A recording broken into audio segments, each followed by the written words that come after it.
ladies, welcome back. Now I have trimmed my neckline on my top I'm making. Now I'm going to turn this all the way through to the right side, and I'm going to show you why I do this method. So I have completely trimmed back halfway. I've hardly got any neckline left of my binding, and the reason why I do that, because I'm going to bring this binding all the way to my right side. So I'm just going to bring the binding all the way over like that, and then you just roll it back and it sits perfectly where that binding should sit flat. Do not go and iron this, okay? So here's the binding here, here's your binding on the wrong side. I turn it to the right side and I completely roll my binding right over so that my seam allowance is on the right side, and then gently roll it back and my binding will sit beautiful and flat, and I do not iron it. So I'll get up and show you. I'm going to do it right round and I will pin. So right side facing you, the binding, bring it over, right over like that so you can see your wrong side of your fabric, and then just gently roll it back and it will sit beautifully. It just, I don't know, it just sits beautifully. It's just a method I like to do. All of these bent pins in my pin container, it's not very good, and then I just roll it back, and it's very, very easy. You don't even have to think. You don't have to roll it forward and back once you've learned how to do it. You just do it. So it just sits naturally in the right place because of the trimming. So I'll show you again. Let's come back around where you can see it. So there's my cut edge, bring it right over and then just roll it back if you need to. And I can see where my join is, and that's fine, but you can hardly see it with the method that we did. So I just go to there, bring my binding over and roll it flat. There we are. I'm getting rid of the bent pins as I go. Isn't it funny how you get them every so often? You get a whole run of them. So roll it over and then roll it back.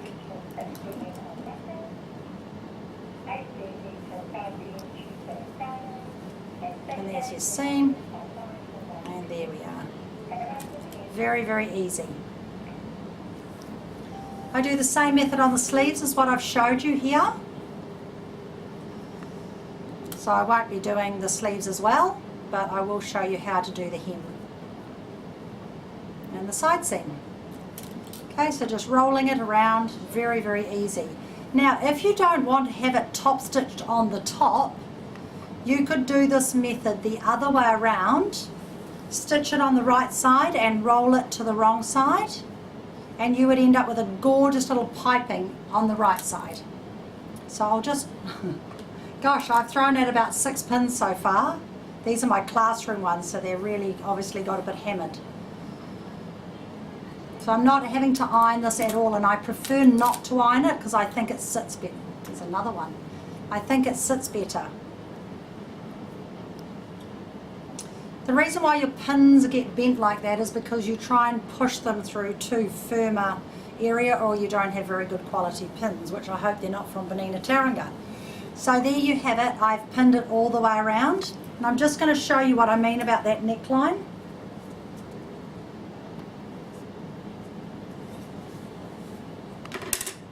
Here, if I had done it the other way around, I would have ended up with that gorgeous little piping showing on the right side, and then that would be on the inside. So if you don't want much of your binding showing, you could do that method and do it the opposite way around, and you'd end up with that nice piping on the right side. Okay? So now I'm going to show you how to stitch that. So I use my number 10 top stitch foot. Now I've tried lots of different feet.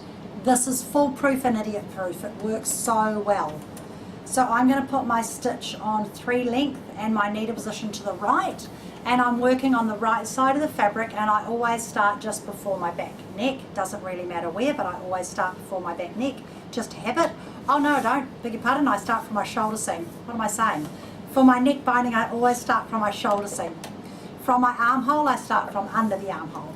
So I put my needle down and I can check that that's how far I want my top stitching, and when I'm happy, all I do is run the bar of my foot, as you can see here, run the bar of my foot along my folded edge of my binding, and I can back stitch when I go back around. I should have at the beginning, but I didn't.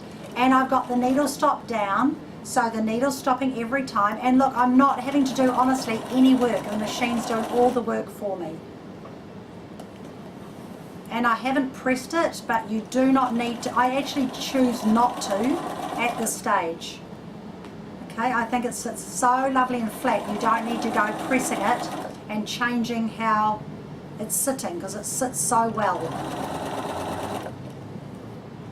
So this top I was actually making for Glenda, but once we made the pattern we realised that this size medium will be too large. So I would say it's about a 14, the medium, and the small is about a 12, and the large is about a 16, and then on and on. So that's sort of basically their sizing, but just go by your bust measurement for this particular top. And you know what, the length, you can certainly make the length longer if you need to, but this particular one here, this particular top here, for a size 16 lady, that length is really, really, really good. And if I turn this around and just show you the tail part, it sits nicely over the bottom. So it's a good top for that size, and it's got plenty of room for a larger bust there, which obviously I don't have because my top's the smaller size, but so comfortable to wear. We've had lots of comments since we've been wearing them as our uniform, and they're very, very, very, very comfortable to wear, I can tell you that. Especially in this heat at the moment, it's nice having a nice cool breezy top. No clinginess, and doesn't make you hot at all. So I'm just cutting those threads at the beginning, and I'd forgotten to backstitch, so I'll go past where I started and I will backstitch. It just about went off there, I wasn't thinking what I was doing. Bit of a faux pas. Right, so here's my gorgeous neckline, and remember it's not pressed. It looks fabulous, and I'll hold it down here because I've got a busy top. So there's the neckline. Okay, so now what you do is you turn your top through, and while you're having a break I did one side seam, and now I'm going to do the other side seam and overlock, just so I can show you how to do the hem. A lot of people are a little bit concerned about the hem. Now normally I would sew from the hem up to the sleeve. This pattern actually tells you to sew from the sleeve down to the hem, but what I will tell you to do is make sure you pin those two pieces of hem together so that there's no movement. And you can pin the rest if you like, but let's be honest, I'm not going to do it. It's cotton fabric, it doesn't move, and you don't, only do it if you feel you have to. So 1 centimetre seam, and back stitch because it's under your arm, and just follow it around, and make sure you've got your raw edges together, and away you go.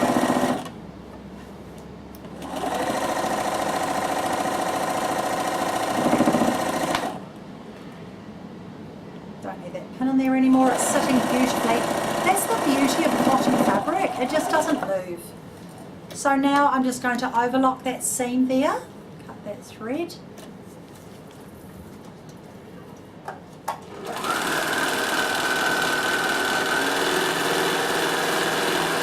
Now when you're using your overlocker, treat this like a straight piece of fabric. Don't go trying to sew around a curve. So when you come up to the curve, I bring the curve and make it straight. So I just bring the curve around to the machine. I don't try and curve around a curve because you'll always miss some of the fabric. So bring the fabric around to suit you. Okay?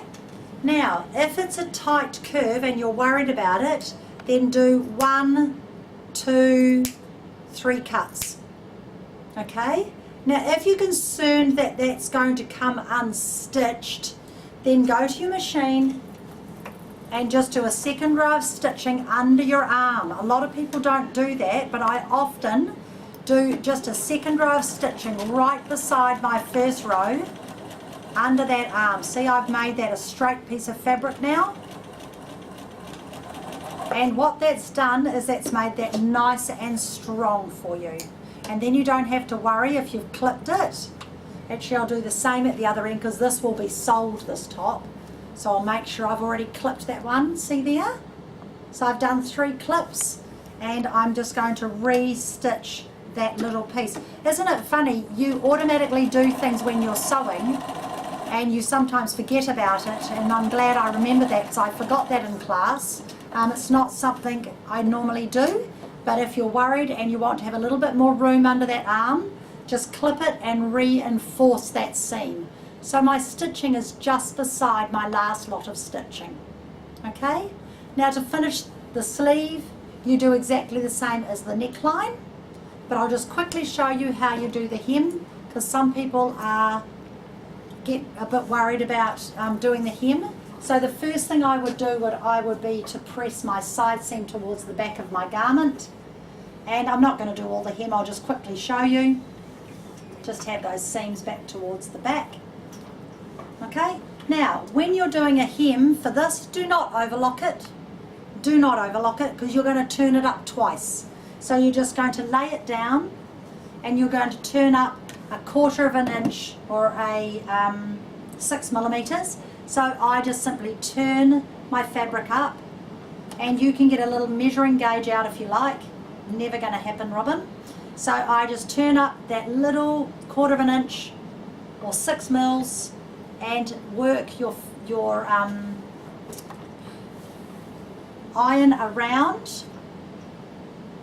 Might be more 7 mils or 8 mils, but make sure it's even anyway, and work it around like so. And then once I've done all around, then I go back and I double fold, so it just gets a second fold. And mine always end up, whatever the first fold is, it's the same all the way around for the second fold, because it just naturally goes the right way, and then I top stitch. Okay, so mine's actually more a centimetre, but oh, it's hot. I'll just show you. So I've turned it up once and then I turn it up again, and that's all you do. Turn it to the right side to top stitch. So turn it up once, turn it up again, and then turn it to the right side to top stitch. So I turn it right over here to top stitch. There's my fold. I'll put a pin in it to show you. And this top has been designed beautifully. You don't get any tucks or any pulls. She's shaped it very, very, very well. So remember to go onto her website, Sew to Grow, and you can have a look at some of her tutorials. So once I've done that, see how nice and flat it's sitting, and then I just put my straight stitch foot on and top stitch around with 3 length. And there you have your beautiful top. So I think it's a brilliant, brilliant idea, and it's super, super, super easy. So that's going to be a very pretty top. I'll send you both all a photo when I've finished it. So there you go. Now, what I want to show you now is something totally different, because I have got a new grandchild, and I was making a pouch for my daughter to put her nappies in when she goes out shopping or whatever. And I thought about it, and it's a really good pouch for you ladies to make for your car. So I'm making myself a pouch. So I'm going to take off my thread here and put my white thread on. Now, my white thread here is quite big, so I'm going to use my extra thread stand, and I'm going to put my plastic on there and my thread on there so it holds my thread on really well. And I'm just going to change this to white thread to show you. So I just want to show you a couple of little things, because I think this is a really, really, really good little pouch to make. So I've got my thread stand up there, and it sits, see how it sits in there really nicely? So I'll just put this in here. We've got some persistent people ringing thinking we're open Saturday afternoons, but we're not. So excuse the phone. The needle threader is brilliant. Now I'm going to put my machine onto zigzag, because the first thing I'm going to be doing is sewing on by Velcro, should I say. Now first of all, I'll show you the pouch. But this one's nearly finished. So what it is, basically, is one piece of fabric quilted, another piece of fabric as the lining here, and 2 pockets. And I've got a spine in here. We sew Velcro to each end, and what my daughter does is she puts nappies on one end, a nappy bag with a nice smelly thing in the other, and some baby wipes and some hand sanitizer, and then Velcros that up and off she goes. So she can go to the gym or do whatever they're doing, and she's got something to change the baby if she needs to. But my theory was, don't having a baby to take out, thank goodness, I am going to make myself one. This is going to be the outer of my pouch, and I've just got a lining of wadding in here.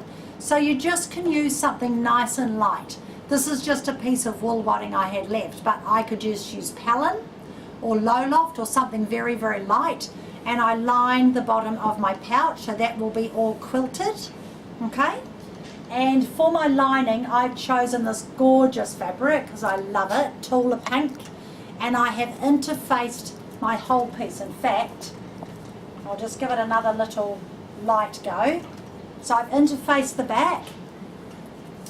I have making my spine out of my outer fabric, and I have just put a little piece of interfacing through the middle. No, I haven't. I have just folded this one 3 times. Sometimes I put interfacing in the middle. Just 3 times. You've got a raw edge on the back, doesn't matter, because it's going to get stitched down through that spine. The spine does not get stitched on until it goes on the backing, okay? So this is my spine, and it just gets pinned on, but it doesn't get stitched on. But what does get stitched on are my pieces of Velcro. So I've given you the measurements to stitch, where to stitch these Velcro. You can see I've measured it nice and evenly all the way around. And when I'm doing Velcro, I have told you before, I use a zigzag instead of a straight stitch. So I'm just going to put it on the machine setting, which happens to be 3 and 1.5, and take my pins out as I go.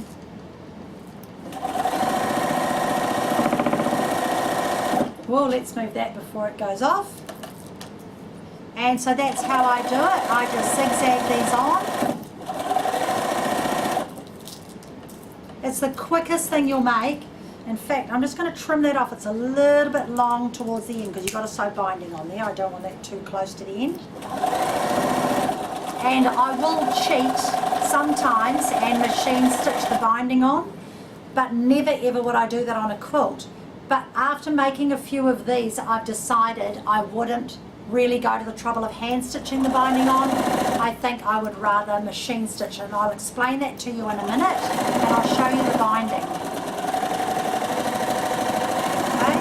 On this table, the machine doesn't move, but it makes a bit of a shuddery sound. It won't do that on your horn sewing cabinet because it's just a small little table.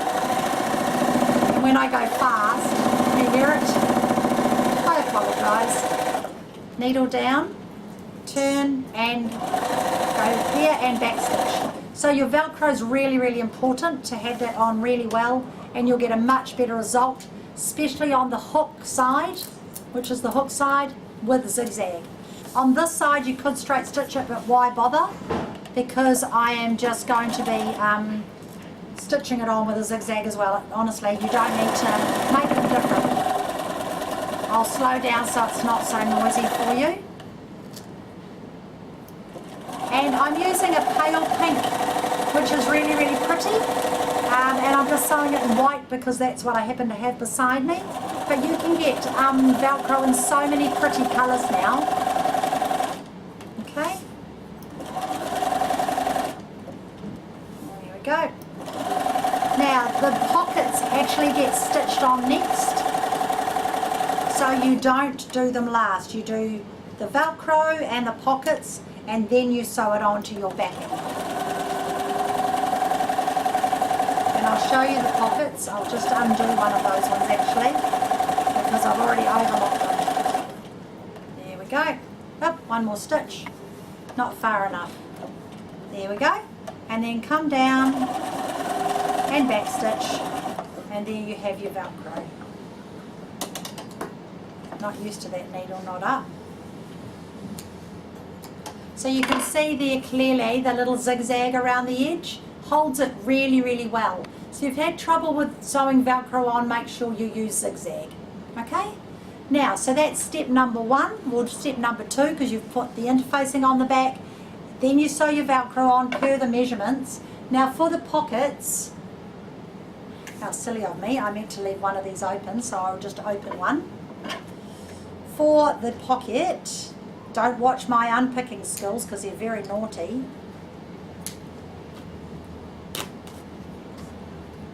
Robin's unpicking skills are very bad. An unpick is quite a good idea, but this has just been long stitched, so it doesn't matter. So what you're going to do is you are going to stitch them with the wrong sides together and overlock across the bottom. So I just want to open this up to show you. Just about there. So here we have it. So this pocket has just had the wrong sides together and overlocked. So that's just neatened the two edges together. And I'll open this up to show you. And here's your two pieces of pocket. So you've got your pocket just like that, and your Velcro sewn on the end, and just lay it down, right side to right side, stitch all the way down, and fold your pocket up. So it's a very, very simple pocket. I'm going to get a square of fabric and show you, because it's much easier if you see the bigger piece of fabric. That was my fault for forgetting to get it out. Here we are.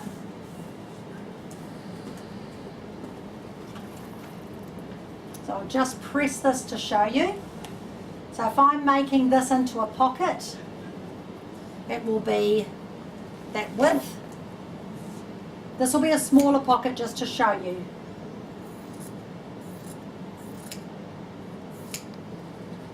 I'll fold the wrong sides together, like so. Make it clearer for you, and I will overlock that. So one half of that I want you to interface, and then you overlock that half. Oh, black overlocking. It's not, it's going to be cut off anyway. At least you'll be able to see it very well. Actually, it's a good idea. Really good idea. I should do that more often. Right, so pretend that's my pocket. I would get my lining here, and I would draw a line across here to where I want my pocket. So I would have it, it's in the notes, I think it's about 1.5 centimeters up from the Velcro. Your pocket is facing away from your pouch, and you would pin and stitch across the end here, and then fold your pocket up. So obviously I'll make a deeper pocket like that. So once again, here's my pouch. My pocket is facing away from the center. I stitch down where my pins are, and then I fold my pocket up like that. Okay, is that nice and clear? So when you see it on this one, I have stitched my pocket down, and then I flip my pockets up. I should have used a contrast so you'd see it better. Okay, so right side to right side. And then you've got a nice firm pocket, and it's nice and even. So I'll finish stitching this down actually while now that I've pulled it all to bits. And I'll just stitch down there. Handy. Oh, I was going to say handy. I've got white on the machine, not black. That was pretty good. And I'm going to actually just do zigzag there because I pulled that apart because I was a bit naughty. So I'm just going to use zigzag there and just make that a little bit stronger, seeing as I pulled it. And I've already sewn my binding on. So that's just securing my little pocket. Cool. Now, so with this binding method, This is a 2.5-inch strip of fabric. So let's pretend I have got this all quilted. I lay the wrong side facing up and it's all quilted. I have my pockets and my bindings all done, my pockets and my Velcro all done. This is my spine. This is the only thing I secure to my outer. So I will pin through all the layers. Okay, like that. And I'll edge stitch down both sides, just like this. So I've edge stitched down one side and I've edge stitched down the other side. Okay? Then I get 2 strips of fabric, 2.5 inches wide, and you can press them together if you like. I don't, but you can press those in half. I'll do it because I have been playing around with this for a few days, so it's getting a little bit soft. So you can press your pieces together. I don't actually press that folded edge, I'm just pressing this other edge. I like a very soft finish on this, so I don't do that. And for this one I actually have got it so it's going to be hand stitched, but you know what, for these I think you're better to do the method where you machine stitch them, which I've shown you, but I'm just going to show you the width you use. Okay. So I'm just pressing that just very gently.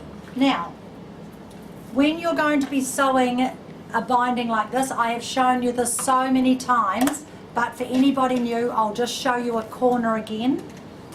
I am sewing not a 1/4 inch seam, but I'm sewing my foot width.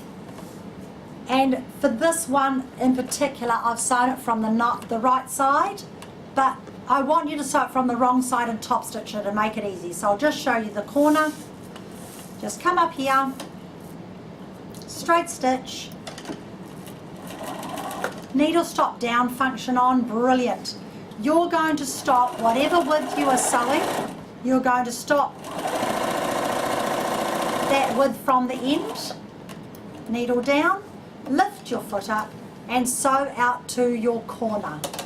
Okay, back stitch, take your work out, and let's show you this once again, even though I've done it many times.